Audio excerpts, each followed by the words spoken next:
Welcome back to Privy. Privy is a podcast about bathrooms, recorded from my home bathroom. I'm your host, Hunter Hoover, and I love bathrooms. Welcome back. It's spooky season, and hope you don't have the hoogity boogities.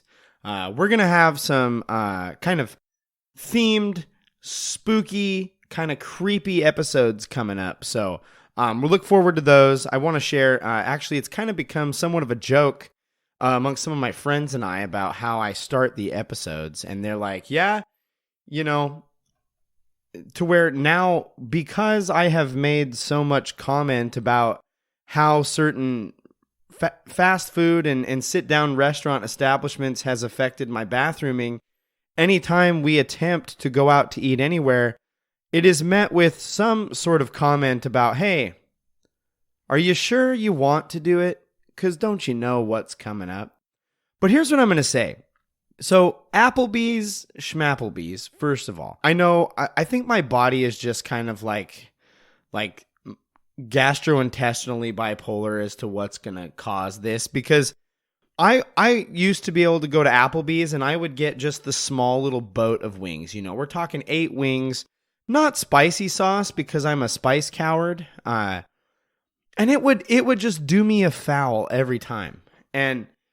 But now you must know Applebee's has put out all you can eat boneless wings, and it's like $12. And so naturally, the college group and I, like, first time we get there and we see this, we're like, well, it's time we overdo it. And by the end of the ordeal, I was at least 18 to 24 wings deep. And, you know, based on what I've shared on the show, you would think, well, Hunter, you did it to yourself. But here's what I'm here to say. I think I crossed the tummy threshold of Applebee's wings because I'm here to report I did this twice. I did this that comes with a boat of 10, and then they bring you a boat of 4 or 5 wings afterwards. And I did 2 visits of 18 to 24 wings per visit. And on both visits, I didn't wake up at 3 a.m. feeling like I was going to soil both myself and the bed that I share with my lovely wife. And so there's what I like to call the Applebee's Buffalo Chicken Wing Butter Zone, which is, I believe, if you consume more than 15 Applebee's boneless wings, your stomach and your tummy and probably your colon just decide, you know what, we're going to give him a pass. Let's not even try to process this. Let's just let the whole thing pass and save him all the turmoil and gas. So the key is to eat too much, it would seem. But again, happy okay, I have this written out. Spoopktober. Spoopktober. Because of October and the word spooky and the word poop. Today we're going to be talking about bogs. And the term bog has become somewhat of a euphemism for the toilet or just kind of bathroom things in general. Like, sometimes I sog my bog real hard, you know what I'm saying? And then there's the term bog roll, the good old toilet paper. My wife must have gotten to this roll because it is facing over. More on that later on, whatever.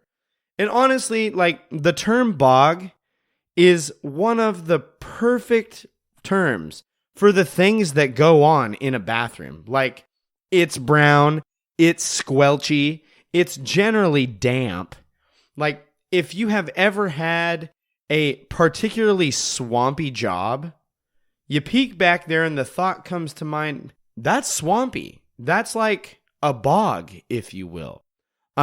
I've found if I consume too much fatty meat that some of that fat and oil makes its way through and it is just ripe and swampy. But the term bog is a phenomenal name The term was originally used in the English to describe the cesspit that is dug underneath a privy or latrine. You gotta go plop one in the bog, they might say. They definitely said that back then. Later, the term began to be used for the actual facility, the privy itself. Instead of just the hole dug underneath it, you would just call the entire thing the bog. You'd have to go out and use the bog. I'm plogged the bog. You get it. But if you're a scientist or a geographer or somebody who maybe is more acutely aware of biomes, shout out to all the Minecraft nerds who are, guys, there's a sweet biome. It's got ice. It's got ice in the biomes. And I don't know if there's a bog biome. Like, I don't know. Like, kids these days, they don't understand habitats and ecosystems. Okay, old man rant time. They call it a biome because of Minecraft. And so I'm here to tell you that it's like pretty much the same thing. And I know that, again, there's probably somebody out there that's like, well, actually, there is a difference between a biome and an but what is it really? Like, it's the same thing. In our brain, it evokes the same idea and gives us the same emotional response. But there is this category of environment called a bog that consequently looks a lot like the bogs people make sometimes. A bog or bogland is a wetland that accumulates peat. Now, yeah, peat the substance, not peat the guy. If I had to explain that, I'm sorry, but like, it is not full of, well, one moment. Peat might actually be in the bog, is what we're going to find out today. As a deposit, so that peat is a deposit of dead plant material, often moss, typically sphagnum moss. Sphagnum moss. It is one of the four main types of wetlands. Bogs. They're great. Bogs are like wetlands that get covered with small shrubs and earth, and it is rooted in sphagnum moss deposits. And as the plants in the bog die, they settle down in that like murky mixture onto the bottom of the surrounding marshy wetland. These bogs are wet. They're damp, moist, wet. That's for all the people out there that are just like, I hate the word moist. Moist. Moist. And way more often than not, they've been found to have a lot more than peat and water in plants. Because as noted, these bogs were an excellent source of peat. And there are records of people going out there to gather the peat moss for fuel. And if you're hearing all this, you're going, here we go. We got another episode where Hunter yaks about something that doesn't have to do with bathrooms. We already talked about it. The term bog is what it has to do. We're going to talk about the creepy thing now. As they're out there, someone went out to gather their peat, and they're digging, and they're like, man, that looks oddly like a human face poking out of the bog. Well, that's because it was, and they uncovered a body. The year is 1640, Holstein, Germany. This is the first recorded bog body discovery of what would turn out to be many, many bog bodies. Today on the show, we discuss those bog bodies. What are they doing there? And perhaps, what can we learn from them or be afraid of from them? For centuries, people assumed that these uncovered cadavers were just the bodies of like recently deceased folks who had been murdered and their bodies dumped in the bog in recent history. Like, you know, there's some sort of conflict in the area. Dude murks the other guy and tosses him in the bog and like cleans his hands of it, you know? And the weird thing is that bodies continued to turn up in these bogs all over Europe. Like, people are going out to gather their peat, again, the moss, and they come back with Pete, the guy, sometimes. And they thought that these folks had just died within a few years of being found. That is, until they started to dig up bodies that had interesting jewelry and markings and things about the bodies that did not match the time period that they were in. One of the most famous instances of this was a bog body found in Denmark in 1843. This bog body was buried with a bunch of glass beads and bronze pins that, interestingly, were not native, one, to that time period that they were found. So the body was found in 1843, but they're like, man, these things are not from our time. Like, they are from a time past. The body, this body that was dug up in Denmark, was given, quote, a Christian burial by the community. That is, it was put in a coffin and put 6 feet under. But later, the queen of Denmark, back then the queen gave the order to dig the body up to research the phenomenon, because somebody was like, listen, the stuff that we found with the body doesn't match like our day and age. This stuff's old. Like, this body has been in there a while. And the reason it's weird is because when they find the bodies, the reason they think that they were like only deceased for a little bit was because the bodies are like mostly intact when they find them. Like, that's the weird part. And so, you know what they say, when you go grave digging, you're always going to discover more than you want. I know I always hear him say that. The body was believed to have been, it was sent to Denmark, and it was believed to have been Queen Gunhild. I hope I'm getting that right. My apologies to Mrs. Gunhild, but others disputed this claim that it was Queen Gunhild, stating that the body in question was likely much older than even over 500 years old. Like, when they found it, they're like, okay, we found it in 1800, but this thing is like probably before the year 1200. Like, old thing. Because, again, for the most part, it's weird. Other than like minor discoloration of the skin, like, these bodies are mostly intact, preserved, it would seem, by the bog.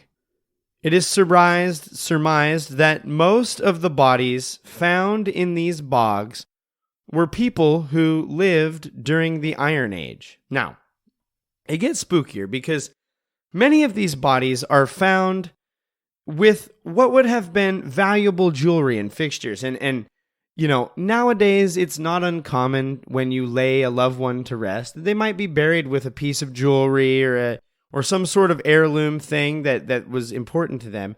But back then, like, this stuff was of high value, and to put it with someone who was dead, you wouldn't do that normally unless this was some sort of ceremony or observance. So, it also appears, I should note, that some of these bodies appeared to have been strangled or had other methods of being killed.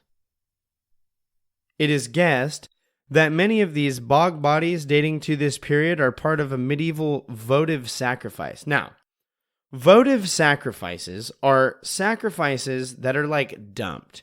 They are not returned to. They're kind of like a sacrifice that you just kind of leave and let nature take its course on. And so, you know, they're making these votive sacrifices offered to whatever deity it is being made to in the midst of the bog. And likely these bodies are dumped out in the bog and left as sacrifice, often adorned with a number of ornaments to make this offering better. Now, bogs, it seemed in this time, had some sort of place of religious esteem. I noted that they got a lot of their fuel for fire from the peat. They would dry it. They would also have used that for fertilizing and other things. And so it's very possible that they viewed something about these bogs as kind of something of high value or something that they would call on or evoke in some way. It's likely these bodies are dumped out in the bog and left as sacrifice, often adorned with ornaments. Bogs, it seemed, again, held this weird place. So maybe the English, using this bog as a euphemism for where they skeet their deed is a little rude. Or maybe it's just so fitting. Causes of death were widespread, and these bodies have been found pretty much everywhere you find a bog or a swamp. Our own US of A, USA, has even been home to some of these bog bodies. And if you want to find a weird and probably illegal nonsense poking up out of a swamp, you don't have to look much farther than the state of Florida. Like, if you're going hunting to find some randy business sticking up out of a swamp, Florida is your spot. It's believed that most of these Florida bog people, you can go look it up if you don't believe me, Florida bog people, are the remains of Native Americans, native Floridians, who had been buried when the sea level was much lower. The skeletons and some organs of these bodies are preserved because of the chemical makeup and stuff going on in the bog. More on that in a moment. The swamp provides something of like a natural mummification process. And to make it even spookier, because again, it's Spoopktober, we got to point out the frequency has increased in modern years because as rainfall and water levels decrease and the weather adjusts, the water levels and water tables are lowering and more of these bodies are being exposed. But this is privy. Where's all the potty talk? Where's the talk about the leavings? Like, we get the bog bodies are freaky and we get like, oh, like bog. But like, get to the part where you talk about the turds. Well, wait no longer, because as noted, for some of these bog bodies, the organs and innards are mostly intact. And inside a couple of those innards, they have been able to go in and find partially digested skeet to the point where they have been able to tell what those blokes and blokettes were noshing on before cooking it. Nope, cooking food. Before dying. One of the most famous bog body innard studies, the study of the dookie of a bog body. We're like 3 layers deep on this bee right now. And one of the most famous is the Toland Man. Toland Man dated to have died around 400 BCE via hanging. It is believed this was in relation to one of those ritual sacrifices noted earlier in Denmark. The body was then preserved for 2,400 years. And then, after all that time, he took a peek inside the tum-tum of this guy. So, somebody is just putzing along year 2000, Y2K, probably after that. But they're just out for an afternoon stroll through the bog, you know how you do. And they see Toland Man, not his name, but for our purposes, his name, poking up out of the bog, and they're like, well, there he is. And they turned him over, and they're like, you know what we should do to this one? We should cut his stomach open and figure out what he ate. Let's root around in his pre-deuce and find out what was going to be part of the deuce. The Toland Man seems to have a final meal, an estimated 12 to 24 hours before his death. The meal consisted of, and I'll try to post pictures of this in the Privy social stuff, but I'm going to call it whack porridge because the thing says porridge, but my dude, I have eaten porridge, and this is the most coarse porridge I have ever seen. Now, I've shared, I'm pretty lackadaisical about where I'll go to the bathroom. Like, I would have survived in pre-modern times bathroom-wise. Like, I'll skeet it in the street if I have to, but if I had to eat this Frankenstein Goldilocks and the however many bears got their mitts up in this porridge, no way, dude. This thing is looking real fibrous. And served right alongside everybody's favorite porridge pairing dish, fish. Yummy. That sucks. Last meal's porridge and fish. Raw deal, Toland Man. Like, guy also had parasites in there. Not great. Very bad. But more detailed tests were run in 2019 and 2020. That's moderately recent, I would say. And Toland Man's large intestine came up with some interesting things. And it actually told scientists, people in those lab coats, what the plant life in Denmark was like. like 2,000 years earlier. You know what I'm saying? It's a cool thing. Some of these tests can even tell what the Tolland man cooked his porridge in. They believe it was a clay pot, and I imagine it was a safe bet for anybody cooking anything back then. Like, they didn't have Teflon. Do you know what I'm saying? Inside the bog, there are bodies. And inside the body, there is a bog. It goes full circle with these wild bodies. This brings us to the end of Bog Bodies, but I want to share just a brief segment of Poo in the News. At the time of recording, this article is about 2 weeks old. Apparently, on a flight to Miami, when you're flying, sometimes, the bathroom sitch is not that great. And here's the deal. Sometimes flying messes with people's tum-tums. But on a flight to Miami in the middle of September, Vice President at Founders Fund, I don't know what that is because I don't care, but Mike Solana had his bulldog accompanying him along the flight. Now, this is not a commentary on that, but it seems to me like you got a rich dude who was demanding to have his dog with him on the flight. Might be an emotional thing, might be a service dog. I don't know, but I'm going to argue that maybe not those, because it started with this little bulldog, and he's got it in the seat next to him. And, some lady on the plane did what ladies on the plane do. They said, hey, oh, he's so cute. And he hopped up in her lap. But then it would appear that the change in altitude or something was up with this bulldog, because he went full diarrhea hound right in this lady's lap. Of course, if a dog diarrhea is in your lap, you're going to get him off your lap. But she did so, at which point this bulldog, now covered in his own poop and probably still having the poop come out of his backside, is running up and down the plane as it is in flight. People are freaking out. They're screaming. It's just poop everywhere. The diarrhea dog, that's it right there. Diarrhea dog was eventually corralled. Flight attendants used a biohazard kit to clean up. They covered the poop-stained seats with blankets, offered wine. It's like, here is booze to make you forget. You know what I'm saying? To the most afflicted up front. Dude sitting in business class. Let me translate that for you. Rich guy with bulldog in business class gets poop all over other rich people in business class. There it is. 3 days later, this dude tweeted, nobody gives a crap.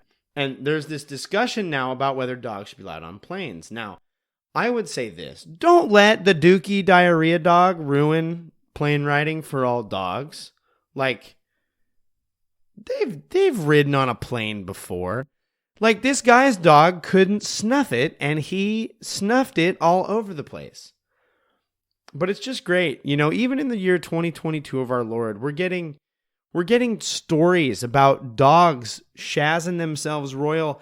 And the last thing to probably affect an airline so much was COVID. So maybe it was a good change of pace for us.